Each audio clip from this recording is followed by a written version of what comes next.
Across the stars, every screen flickered to life. From the smallest mining station to the grand halls of alien empires, the same message played in every language of the galaxy. We, the Galactic Council, challenge Earth to a fair war. Gasps filled command centers. Millions of eyes turned toward the blue planet that had once been ignored, mocked, and underestimated. The galaxy believed Earth was small, primitive, a child among ancient civilizations. But now, after decades of rapid growth and unmatched inventions, humans had become a threat to the old order. The Council wanted to teach them a lesson.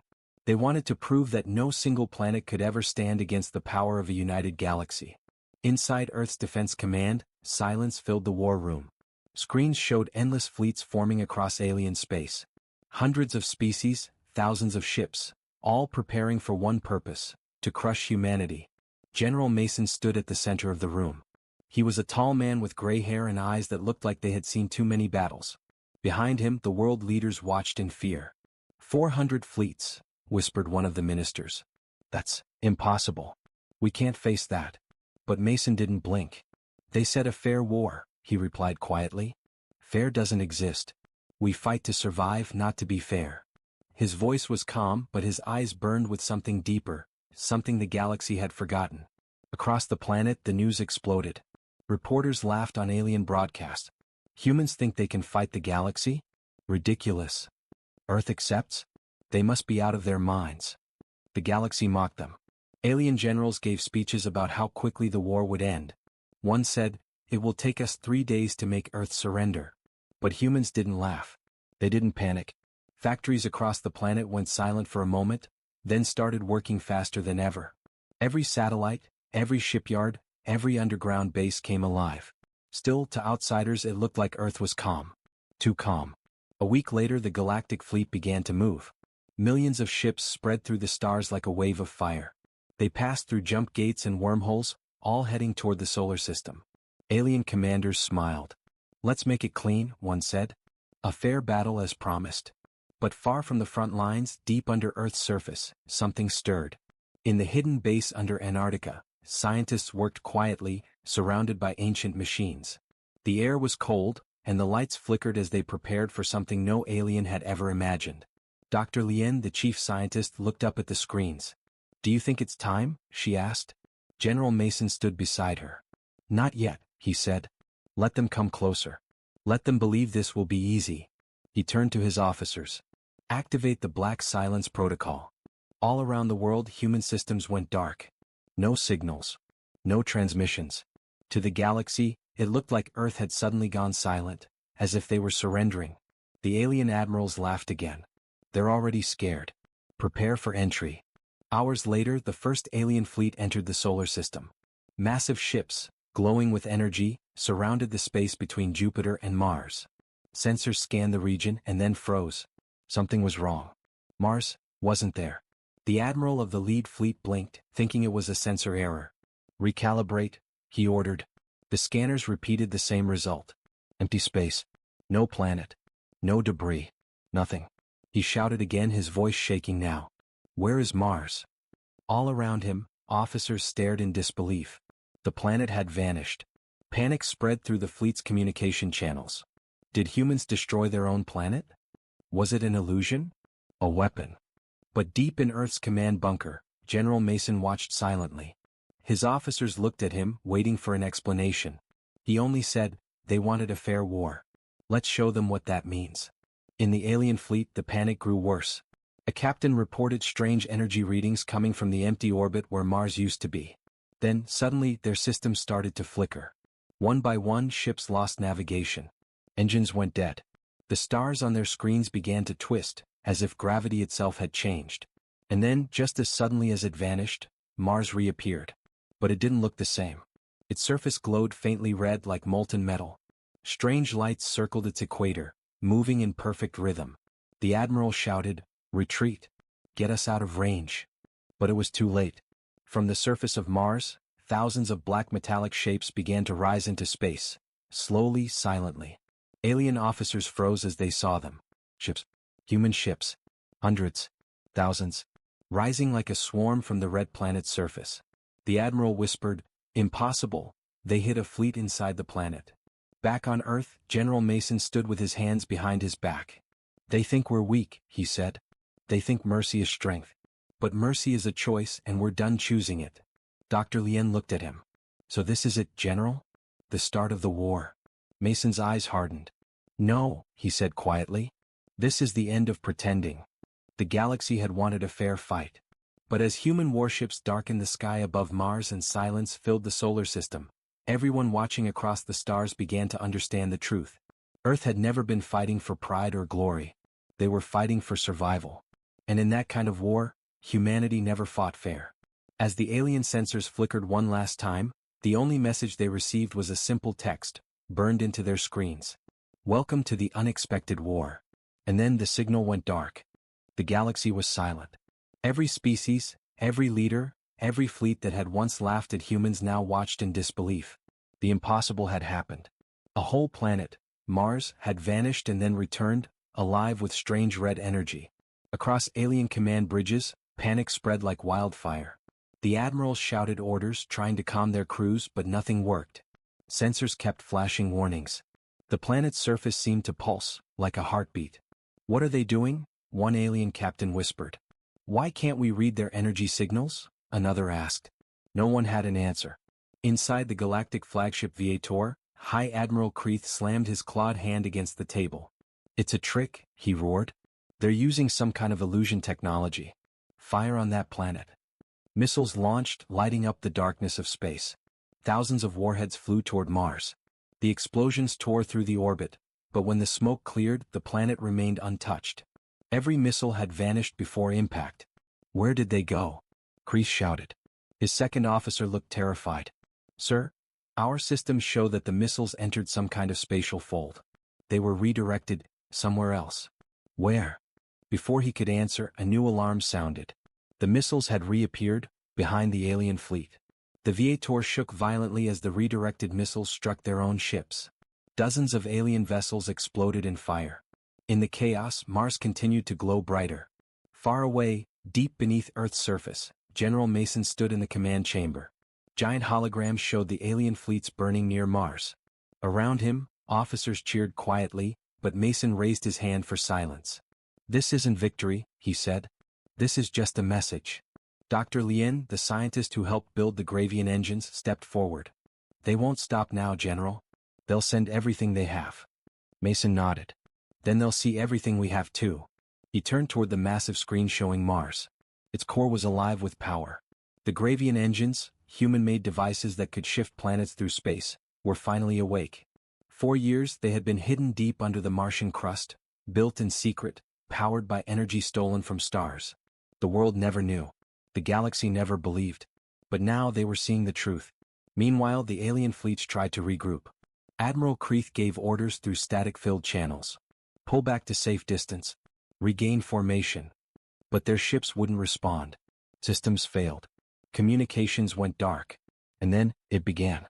From Mars' orbit the space started to shimmer. A ripple of light spread across the black void. Out of that ripple, thousands of human ships emerged, black, sharp, and silent. Their hulls reflected no light, no heat. They were invisible until they wanted to be seen. The alien fleets froze. "Identify those ships," Kreeth demanded. His officer trembled. "Sir, they don't match any known human designs. They have no registry, no broadcast signals. It's like they don't exist." The admiral's face turned pale. "Then who built them?" And then, through every alien communication channel, a voice spoke. "Come. Steady. Human. You asked for a fair war. This is our version of fair." On Earth, the people watched live footage through hidden channels. The planet had united like never before. Cities dimmed their lights, conserving energy for the fleets above.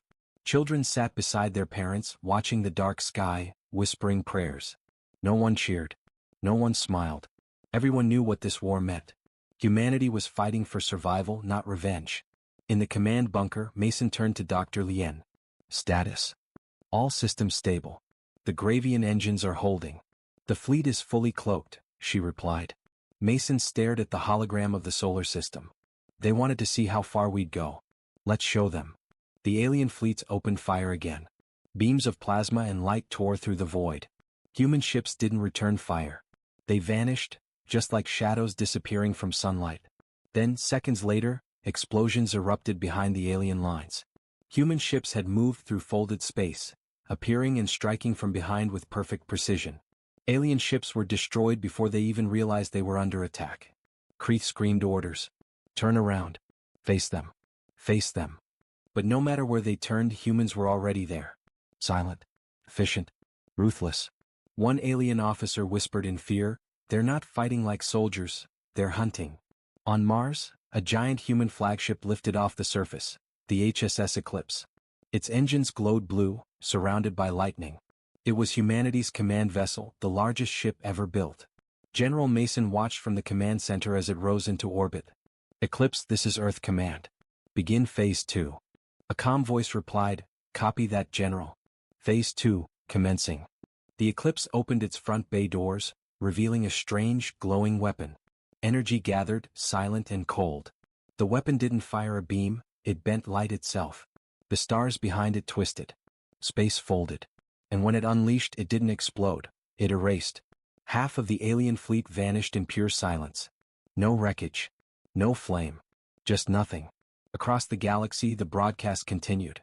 Billions watched as the mighty fleets of the Galactic Council burned and disappeared. The same council that had called for a fair war, now begged for mercy. But humans said nothing. The signal from Earth stayed silent. In the command center, Mason finally spoke. "Tell the galaxy this. We didn't start this war. But we'll finish it." Dr. Lien looked at the screen showing Mars surrounded by fire. "What if they surrender, General?" He stared at the stars, his voice calm. "Then maybe, we'll let them keep their stars."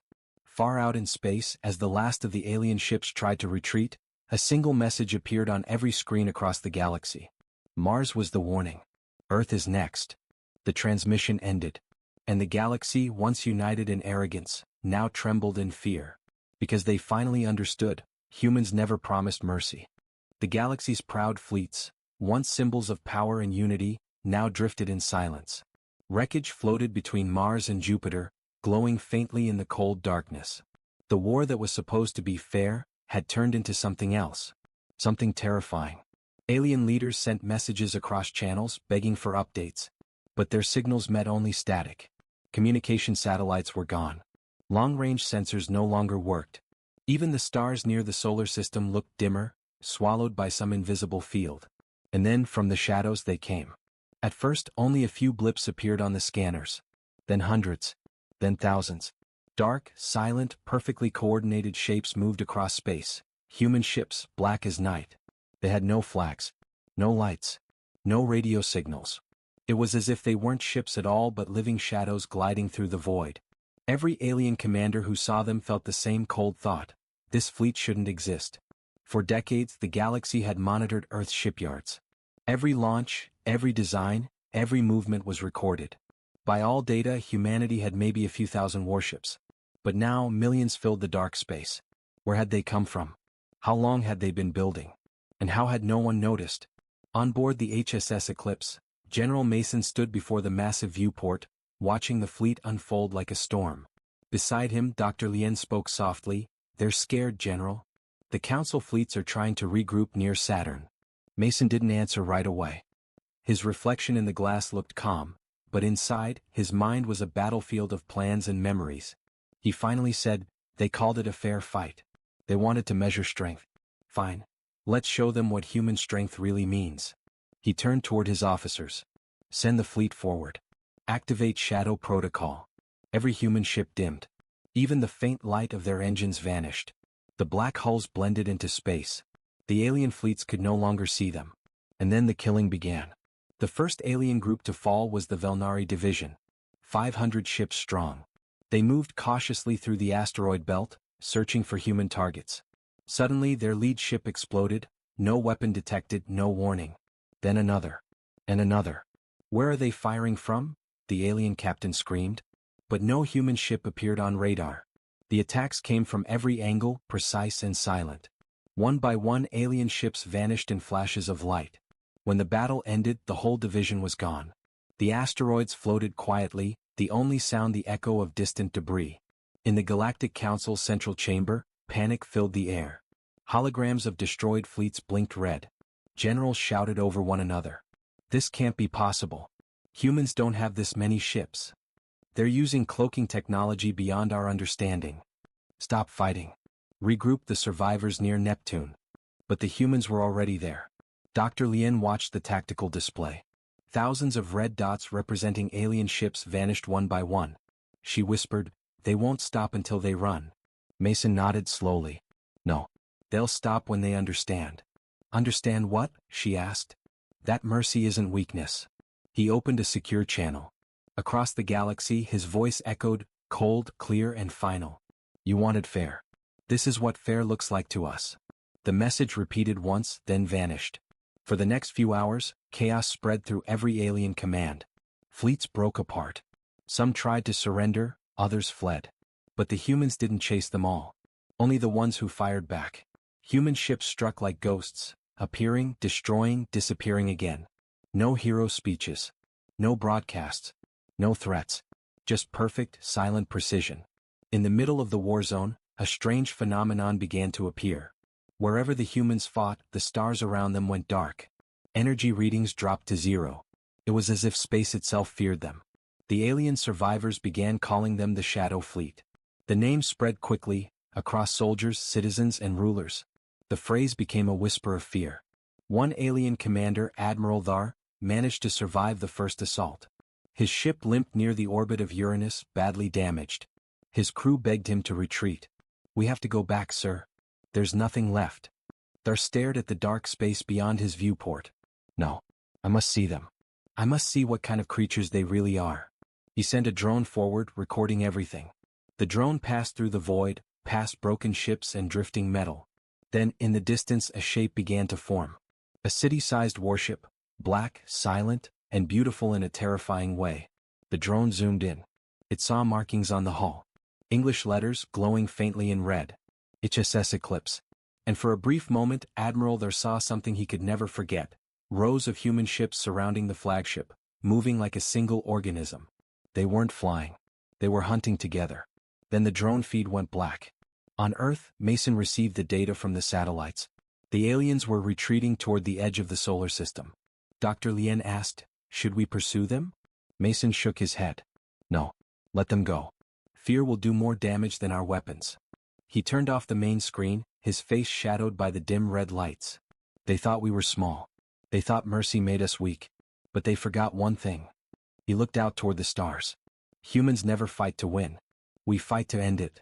Hours later, across the galaxy, broken fleets limped home. Entire empires trembled. The Galactic Council called for an emergency session. Only one message appeared on every star network, broadcast by an unknown human source. "You wanted fair. You brought war. Now we bring truth." And as the signal ended, a final image appeared. A burning alien flagship drifting silently near Saturn. And behind it, the dark outline of Earth's fleet, waiting in silence. The galaxy had challenged humanity. But what they had awakened was something they could never control. Silence filled the stars. The Galactic Council's proud armadas were gone. Broken fleets drifted in darkness. Command ships sent no signals. The galaxy, once loud and confident, now spoke only in whispers. But humanity did not celebrate. They knew it wasn't over. Deep beneath the frozen poles of Earth, ancient machines started to wake. Machines that had not seen light for 100 years. Giant metal arms rose slowly through the ice, breaking the surface like mountains coming alive. These were not ordinary weapons. They were the Titans. And even humans feared them. Inside Earth Command, General Mason stood beside Dr. Lien, staring at the hologram of the planet. Massive energy readings pulsed from the poles. Lien's voice trembled slightly. "You can't be serious, General. The Abyss Protocol was never meant to be used. The Titans feed directly from the planet's core. If something goes wrong..." Mason cut her off. "If we do nothing, the galaxy will regroup. They'll come back with everything they have." He turned toward the screen. "We built the Titans to protect Earth, not destroy it. But sometimes the line between the two disappears." He looked at her with cold determination. "Activate them." On the other side of the solar system, alien survivors gathered near the edge of space, forming a desperate coalition. Ships from dozens of species floated together, repairing their weapons and rebuilding command. Admiral Kreeth, one of the few who survived the first attack, addressed them. We strike Earth now before they recover. Their silence is a trick. They want us to fear them. We cannot allow one planet to control the stars. His words spread through the fleets like fire. Billions of soldiers prepared for one final assault. And then they launched. The largest armada in galactic history began its march toward Earth. The moment the alien fleets crossed the orbit of Neptune, Earth's sensors detected them. Red alarms flashed across every base. Sirens wailed through underground cities. Dr. Lien stared at the incoming swarm. There are too many, this is everyone they have left. Mason stood straight, calm, almost expressionless. Then this ends tonight. He turned to his officers. Activate the Abyss Protocol. Wake the Titans. The world shook. At the North Pole, a crack spread across the ice, hundreds of miles wide. From beneath it, something huge rose, a towering machine made of black steel and blue light. Its eyes glowed brighter than the sun. At the South Pole, another Titan rose, dragging itself from the ocean. Water steamed around its body as its core began to burn with red energy. Each one stood taller than mountains. Each one linked directly to the planet's magnetic field. Together, they connected the world's energy like a single heartbeat. All across Earth, the ground trembled. Cities dimmed. Power grids redirected. The sky filled with shimmering blue light as the Titans powered up. From orbit, the alien fleet saw the strange glow spreading across Earth's surface. At first, they thought it was atmospheric interference. Then their scanners failed completely. One alien general shouted, "What's happening down there?" The next moment, the Titans fired. They didn't use lasers or missiles. They used the planet itself. A massive pulse of energy erupted from Earth's magnetic poles, bending space and light. Alien weapons stopped working. Engines froze mid-flight. Entire ships began falling toward the planet like rain. The energy didn't destroy, it erased. The aliens screamed across open channels. "Our systems are dying. Shields gone. Communications gone." Inside the chaos, one captain shouted, "Retreat! Retreat!" But it was too late. From the command chamber, Mason watched the alien armadas burn. His officers stared in silence, stunned by the scale of destruction. Dr. Lien turned to him. "Do you realize what you've done? The Titans are draining the planet's core energy.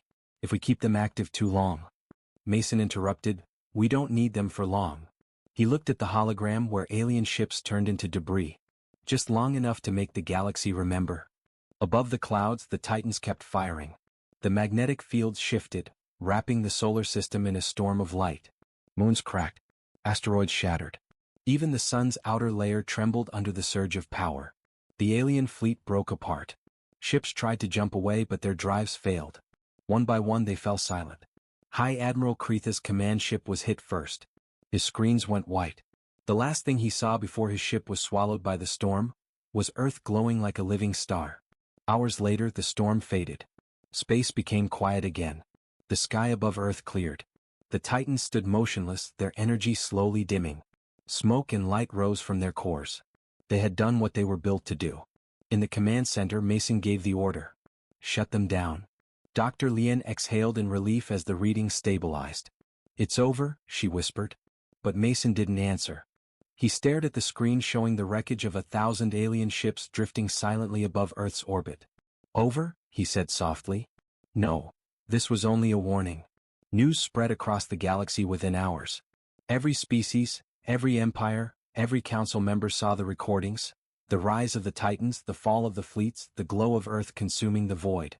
The galaxy that once mocked humanity now spoke in fear. They whispered one sentence everywhere. Earth used the weapon they swore never to use. And far beyond the solar system, on a hidden alien world, a small group of surviving admirals gathered in a dark room. One of them whispered, "They've become something else. Something unstoppable." Another replied quietly, "Then we must find a weapon that can destroy a planet." The room fell silent. Because even they knew. Whatever they built next, humanity would always be watching. And if the humans ever woke the Titans again, there would be no galaxy left to save. The galaxy had never seen such fear. Entire civilizations trembled at the message of what humans could do. The Titans had shown their power, and the fleets that had once laughed now scattered like leaves in a storm. But General Mason knew this was only the beginning. The remaining alien forces were powerful, desperate, and determined to strike Earth with everything they had left. Near Jupiter, the last large fleet of the Galactic Council assembled. Millions of ships gathered in the void, their weapons charged and ready. Alien admirals barked orders, trying to coordinate attacks after the devastating human strikes. High Admiral Krita's surviving officers argued, shouting over one another. We cannot fight them head-on. We have to retreat. No, a younger commander screamed. If we do, they will strike again and destroy all of us. We attack together, Krita finally said, his voice steady but angry. We overwhelmed them with numbers. They believed the sheer size of their fleet could crush humanity. In Earth Command, Mason watched the massive alien fleet through satellite feeds. Red dots filled the screens, stretching across the solar system like a living shadow. Dr. Lien shook her head. There are too many. Even if the Titans helped, this will be a long battle. Thousands will die. Mason's face was calm. Let them come closer. They think numbers matter. But numbers are nothing without precision. He turned to his officers. Activate Phase 3. Gravity Protocol. Deploy every ship. From Earth, the human fleet moved like a silent shadow across the void. The ships were small, black, and nearly invisible. They did not attack immediately. Instead, they spread around the alien forces, surrounding them like water filling a basin. Then, in perfect synchronization, the humans struck. The first wave of attacks came from nowhere. Human ships moved through folded space, appearing behind alien lines. Missiles and plasma beams destroyed command ships before anyone realized what had happened. Alien captains screamed orders, but they were too slow. Systems failed. Shields flickered and died. Communications dropped. Ships collided in the chaos, creating waves of destruction that spread through the fleet. One admiral, watching his massive battleship explode in fire, yelled in disbelief, "They are everywhere. They cannot be stopped." The human fleet did not stop. Using gravitational manipulation from their ships and the remnants of the Titan's energy fields, humans turned moons and asteroids into moving shields and deadly weapons. One alien cruiser was crushed under a redirected asteroid. Another was caught in a gravity vortex and ripped apart. Alien soldiers screamed as the void itself seemed to fight against them. Humans were not just fighting, they were controlling space itself. The battle reached Saturn. The alien flagship fleet tried to form a final defensive line. But it was too late. The human ships moved faster, smarter, and with deadly coordination. Drones hacked alien systems, forcing ships to fire on each other. Whole divisions were erased without human ships even leaving orbit. Admiral Krita's command ship, surrounded, sent one desperate message to the Council. We underestimated them. Retreat, if we can. The message ended in static as his ship was torn apart. Back on Earth, Mason watched the destruction unfold. The screens showed hundreds of alien fleets falling apart. Dr. Lien asked softly, "Should we go after the survivors?" Mason shook his head. "No. Let them live, but let them remember. Fear is stronger than weapons." He gestured toward Mars, where human ships now hovered in silence. "We have proven our point. The galaxy will never forget Earth again." Alien fleets that survived tried to regroup beyond Neptune, but humans followed selectively. They did not destroy everything, only what threatened Earth. Every action was precise, calculated, terrifying. In the alien fleet's aftermath, survivors whispered legends about the humans they had seen. They called them the Hunters of Space. "They are not just soldiers," one officer said. "They are ghosts, and the universe itself obeys them." By the time the battle ended, more than 80% of the Galactic Council's combined fleet was gone. Ships drifted in silence, some orbiting planets, others floating endlessly in the void. The galaxy that had once laughed at Earth now bowed in fear. But humans did not celebrate. The fleet returned to Mars and Earth silently, as if the war had never happened. Cities resumed their quiet routines. Factories began production again. Children played in parks unaware of the chaos that had passed in the solar system. Mason walked through the command center looking at the records of destroyed ships. Each one was a message, a warning. Dr. Lien followed him, whispering, "Will they attack again?" Mason's eyes were steady. "Maybe. But they will never underestimate us again. Humanity doesn't just survive, we endure. We control what comes at us." He paused, looking at the stars beyond the viewport. "And if they ever think we are weak again." He turned toward the command officers. "We will remind them." Far across the galaxy, the Council convened emergency meetings. Reports arrived from every system. Humanity's fleet has destroyed us. Mars, Earth, we cannot touch them. For the first time in galactic history, the Council did not speak with pride or confidence. They whispered in fear. They fought like no one in history. They did not fight fair, and they won. And in the darkness of space, human ships waited silently. Not for revenge. Not for conquest. But for the day the galaxy might forget that Earth is not a planet to be challenged. The galaxy had challenged humanity. The galaxy had expected a fair fight. But humans had rewritten the rules. And in the void of space, one message echoed quietly across the stars, carried by black ships, cloaked satellites and silent drones. This is just the beginning. Humanity never fights to lose. The galaxy was quiet. Silence filled the void where once the Galactic Council's fleets had roared. The stars reflected the wreckage of thousands of ships, drifting slowly, cold and lifeless. Every system that had dared mock humanity now trembled, fearful of what they had awakened. Yet on Earth life continued. Cities glowed softly at night. Children ran in parks. Farmers worked in fields. Humanity carried on as if the war had been only a shadow passing through their skies. But deep underground, in massive command bunkers and orbital stations, the human fleet waited. General Mason stood before a massive hologram of the galaxy. Red dots marked every remaining alien fleet, scattered and weak. His eyes scanned them, calculating, planning. Dr. Lien approached. The Council is trying to send messages. They're begging for peace. Mason nodded slowly. Peace? His voice was calm but deadly.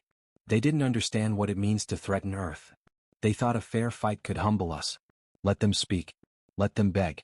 It will teach them more than destruction ever could. Across the void, alien leaders convened. High counselors of dozens of species whispered frantic messages. We underestimated them. Our fleets, destroyed. Mars, vanished and returned. They control planets now. They have weapons beyond imagination. And yet, they show mercy? For the first time the galaxy saw humans differently, not as weak, primitive creatures, but as something ancient, unstoppable, and terrifying. The human fleet moved slowly toward the heart of the galaxy. Ships black as shadows glided silently past planets, past dying fleets, past stars that seemed dimmer under their presence. Mason gave the order, do not destroy unless fired upon. Let them see us. Let them remember. Even the alien council could see them now. Thousands of human ships, lined up like a wall of darkness, glinting faintly under the light of distant suns. The galaxy realized humans had arrived. In the council chamber, leaders trembled. Screens displayed Earth's ships, Mars' glowing core, and the Titans standing silently on the poles. Every being in the room understood the truth. They had lost. High Admiral Kreeth, the only one left with courage to speak, whispered, "They never promised mercy, and now we understand why." One by one the council members bowed, not out of submission but out of respect, fear and realization. The galaxy that once mocked humanity now kneeled. On Earth, Mason watched the council's submission unfold across the monitors. He turned to his officers. "Do not celebrate," he said. "This is not conquest. It is warning. Let them rebuild. Let them remember Earth is not a planet to challenge. Let them fear the price of arrogance." Dr. Lien nodded. "And the Titans?" Mason's eyes glimmered. "They return to rest. Until needed again. Humans never threaten, unless threatened. But when we strike, we do not strike lightly." Messages from all over the galaxy poured in. Aliens offered treaties, trade, technology, and alliances. They begged to learn, to avoid Earth's wrath, to understand the humans they had once thought weak. Every message, every plea, carried the same unspoken acknowledgement. Humanity had changed the balance of power in the galaxy forever. Months passed. Earth remained quiet, rebuilding its normal life while its fleets remained hidden, ready. Mars stabilized, its core glowing faintly, a silent sentinel reminding the galaxy of its power. Human scientists monitored the stars. General Mason trained the fleet. The Titans rested in their hidden bunkers. But every being in the galaxy knew the truth. Earth had become untouchable. Humans did not fight to conquer, but if they were ever forced to defend themselves again, the galaxy would see a war it could not survive. In the farthest reaches of space, a small alien scouting ship whispered the same message across systems. Humans fought and the galaxy bowed. They never promised mercy. And now we pray they never have to. Back on Earth, Mason stood on the balcony of the command center looking at the stars. Children's laughter floated faintly from below, cities glowing like fireflies in the night. Dr. Lien joined him. "Do you think they'll ever attack again?" Mason smiled faintly.